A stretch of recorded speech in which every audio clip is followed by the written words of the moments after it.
Who the sun sets free is free indeed. Welcome to Wednesday's Coffee and Conversation.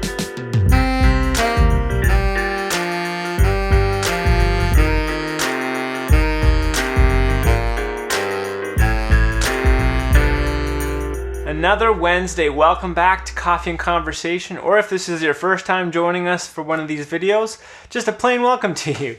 Glad that you've decided to join with us. We spend these moments every Wednesday to just reflect on the teaching that we heard over the weekend during our online service. Time to reflect on what the message was all about and ask some questions in order to put that into practice in our everyday lives. These videos are best used in community if you can gather your family around or call up a couple friends in a responsible way and just ask these questions, discuss these things, connect with one another, encourage one another, pray for one another. So that we're not just going through this season and this walk of faith alone, but we're doing it with one another. If you're using it on your own, that's okay too.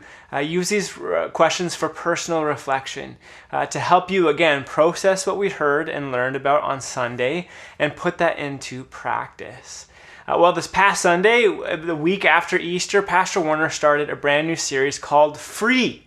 We're in the book of Galatians for the next 3 weeks. And it's a sermon, a series all about the things that we are now free from because of Christ, because of what he did on the cross, because of his resurrection. So it's a fantastic series. We're really excited to be in it. This past Sunday, the message was all about free from religion. Free from religion. So again, Pastor Warner speaking from the book of Galatians, and the church in Galatia has started to go back towards the law. They've been saved, they're in the church, but yet they're thinking, no, we have to go back and do all these things that the law says we have to do in order to be saved. And Paul is saying, whoa, let's hold back a second and let's talk about this. So we want to provide you 3 questions to, again, process this idea. What does it mean to me to be free from religion? What does that mean in our everyday lives? So question number 1, why do you serve God? Why do you serve God? Now, this is an interesting question for us to start with. It gets down to the motivation. Why do we love and serve God? Is it so that in order things go well for us? So that we can have a reward, so that we can be saved, so that we can go to heaven afterwards? Why is the reason why we actually love and serve God? So spend some time talking about that motivation level. We can kind of see a similar question at the beginning of Job, where the accuser and God are having this discussion about Job, who's said to be upright, blameless, this kind of great moral standing person. And the accuser asks God, does Job serve you for nothing? No, he serves you because he has all these good things, because you've provided him all these things. Well, why do you serve God? What is that reason why you do so? That leads us into question number 2. Why do good works not justify us before God? This comes down to the question of the religion, why we are actually free from religion.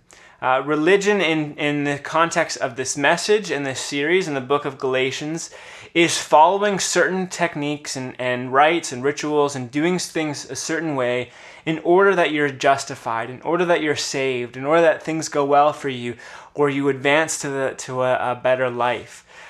So if Paul's making the case, guess what? The law doesn't actually do that. Religion doesn't actually provide us that. Let's discuss that. Why do good works not justify us before God? Why is it impossible for us to just live really good lives and do really good things in order to get into heaven?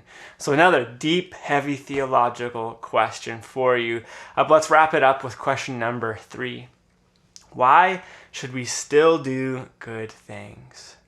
If we are saved by grace and by nothing that we do, nothing on our own, none of our good works, if we are saved in Christ alone, by his sacrifice on the cross, by his resurrection, then why should we do any good things at all? Shouldn't we just go ahead and live our lives any way we want to? Well, no, that's not what the scriptures say. That's not even what Galatians says. Paul says in Galatians chapter 6 that we should carry each other's burdens, and that's fulfilling the law of Christ. So why should we still do good things and pursue good things and pursue loving our neighbors and considering and thinking of others before ourselves? So if we're free from religion, why do we serve God, and why should we still keep doing good things? Join us on Friday for just a regular devotional from one of our pastors, or join us this Sunday as we continue our sermon series called Free.